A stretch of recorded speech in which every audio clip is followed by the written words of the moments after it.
O PT está rachado?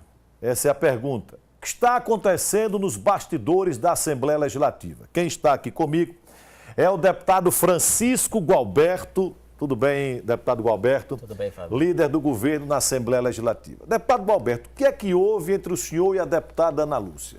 Primeiro, Fábio, eu quero lhe dizer da minha alegria de estar participando aqui do seu programa e relembrando que já participei de vários programas seus em emissoras de rádio. Isso, em sobretudo aqui na Rádio Atalaia. Atalaia, né? Entrevistas memoráveis, históricas e que polêmicas e que tem inclusive arquivo de tudo isso gravado. Portanto, é um prazer estar no seu programa. Olha, o PT não está rachado, porque o PT tem sua posição definida com relação, por exemplo, ao governo do Estado. Eu estou na liderança do governo Jacques Barreto, que é a continuidade do governo Marcelo Deda. Fui vice, elegemos, estamos no governo por decisão, por orientação do Partido dos Trabalhadores. Eu não seria líder do governo por conta própria. Portanto, o PT tem essa posição. Agora, a deputada Ana Lúcia tem sua posição particular. A posição que ela entende ser a posição que ela deve seguir. Nós respeitamos. Agora, o que ela não tem direito de fazer é tentar desqualificar a história da gente. E ela tentou fazer isso? Tenta há 15 anos. Há 15 anos ela tenta desqualificar a sua história. Ataques, insultos, desqualificação, tentativa de dizer que nós não defendemos mais os trabalhadores, que somos traidores, etc, etc. Ela disse na Assembleia que o senhor estava defendendo o seu subemprego, que era o de líder do governo da Assembleia, teve isso? Não, eu não ouvi essa frase. Mas ouvi piores. Ouvi pessoas, por exemplo, na Assembleia, pessoas ligadas a ela, olhar para mim, com todas as pessoas assistindo, todos os deputados, e dizer o seguinte: você tem que morrer como Marcelo Deda morreu. Isso na quinta-feira atrasada. Terça-feira passada, disse: se você morrer amanhã nós ficaremos felizes. Eu então reagi dizendo que isso não era nem política. Isso era uma revelação de caráter e de personalidade. E que ao fazer escola desse desejo da morte dos outros, nós poderíamos chamar isso de a escolinha do mal. E resolvi tomar uma decisão. Se durante 15 anos ela ataca e eu me encalo em respeito ao PT, em respeito às questões internas, para não gerar dificuldades e os adversários não se aproveitarem, de agora por diante mudou o rumo da história. E como é que vai ser de agora por diante? Agora vai ser assim, ela trata de um assunto e eu responderei. Por exemplo, falar de traidor com um operário como eu, quando na ditadura militar eu estava sendo processado, tendo que ficar 7 dias trancado no quarto de um amigo, escondido para não morrer ou ser preso. Tive que sair da minha cidade. E não fosse o falecido Guido Azevedo, que era um grande advogado, mesmo do MDB, que conseguisse me tirar das mãos de um delegado, que não era nem da Polícia Militar nem da Civil, chamado Naruleno Ramos. Era um delegado da ditadura, que cumpria o papel que todo mundo cumpre. Enquanto eu passei por isso, por razões que nem compreendo, nos governos da ditadura militar, a deputada era cargo de confiança. A deputada Ana Lúcia tem cargo de confiança inclusive no governo Augusto Franco. Então, vamos comparar essas histórias? Vamos comparar, por exemplo, o momento em que ela foi secretária de governo da educação no governo Marcelo Deda. Ela mandava os projetos para a Assembleia. E não vou fazer como ela. Não eram projetos para prejudicar trabalhadores. Eram projetos decentes e importantes. Mas na Câmara, quem defendia aqueles projetos dela e votava era este operário, enquanto Mendonça Prado, doutora Jane, o pastor Antônio dizia a mesma coisa que ela tenta dizer a meu respeito hoje. Quer dizer que eu fui usado, eu fui utilitarismo. Mais recentemente, nós pudemos ver a deputada Ana Lúcia no governo de Marcelo Deda. Deda ofereceu para ela a Secretaria de Educação, para ela assumir. Ela não aceitou, razão pela qual ela deve saber.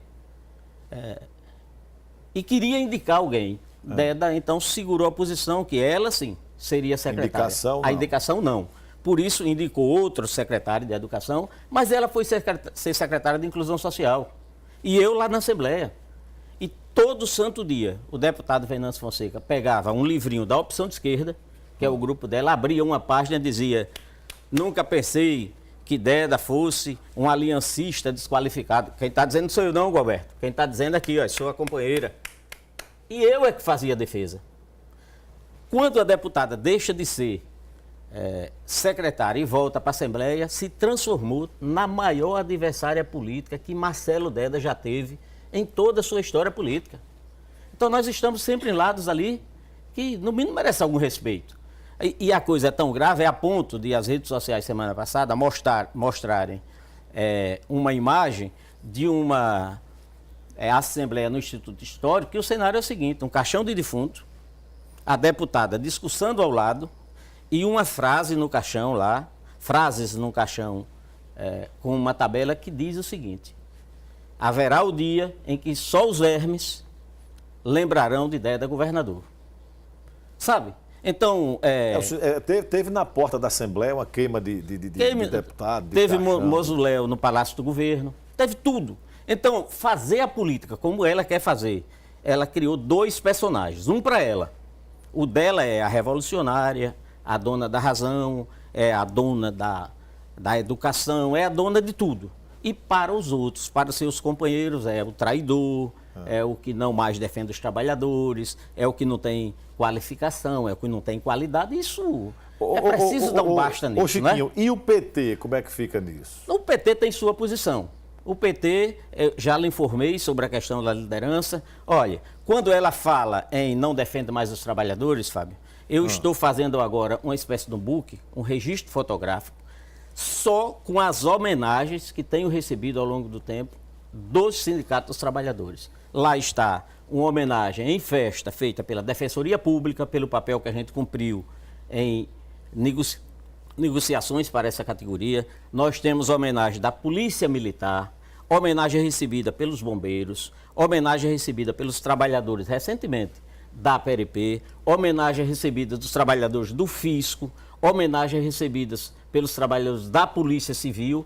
Eu pergunto se todas essas entidades reconhecem a nossa participação. Como pode uma companheira de partido querer, nas emissoras de rádio, desqualificar essa história que a gente tem? E não só isso, eu me permita aqui, sei que a gente tem um tempinho, é preciso ver nossas trajetórias. Nas minhas intervenções no movimento sindical, eu ganhei demissão, processo, perda de Petros, que você sabe que é isso, de aposentadoria complementar. A deputada nunca tomou um beliscão da elite, da direita sergipana. Então, não dá para comparar essas histórias. Essa situação sua com ela é irreversível? O senhor vai caminhar pelo seu lado, ela pelo dela e... Tudo na vida há de ter um limite.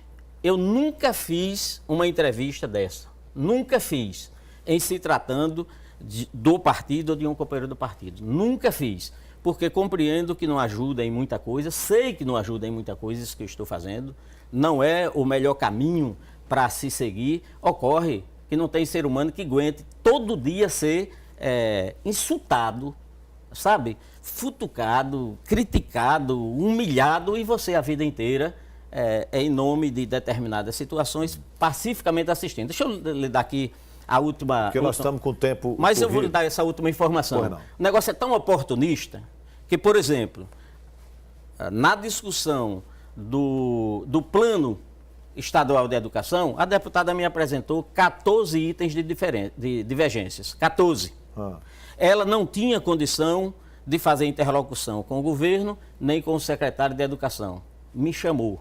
E apesar de tudo, você foi lá fui lá, dos 14 itens que tinha de divergência, eu votei com 4, que não foram negociados. Mesmo assim, em cima da hora da votação, eu liguei para o secretário e disse: deixemos aprovar não apenas os 10, mas os 14. Porque se o governo vetar, nós teremos pelo menos uns 30 dias para tentar ver se negociar. Ainda... Pergunte se ela noticiou isso em algum lugar. Pergunte se na Assembleia dos Professores ela teve a humildade de dizer pelo menos isso. Então, esse tipo de relação é um tipo de relação que aí tem que ter outros estudos para explicar que comportamento é esse. Agora, não dá mais para eu ficar calado o tempo inteiro. Chiquinho, infelizmente nós não dispomos de tempo, mas ainda esta semana eu queria que a gente conversasse aqui sobre a questão da Previdência, mas aí no momento oportuno. Muito obrigado a você. Estou à sua disposição. Um abraço para o deputado Francisco Alberto. Bom, só a título de informação, a deputada Ana Lúcia tem o direito de se manifestar se quiser aqui no programa.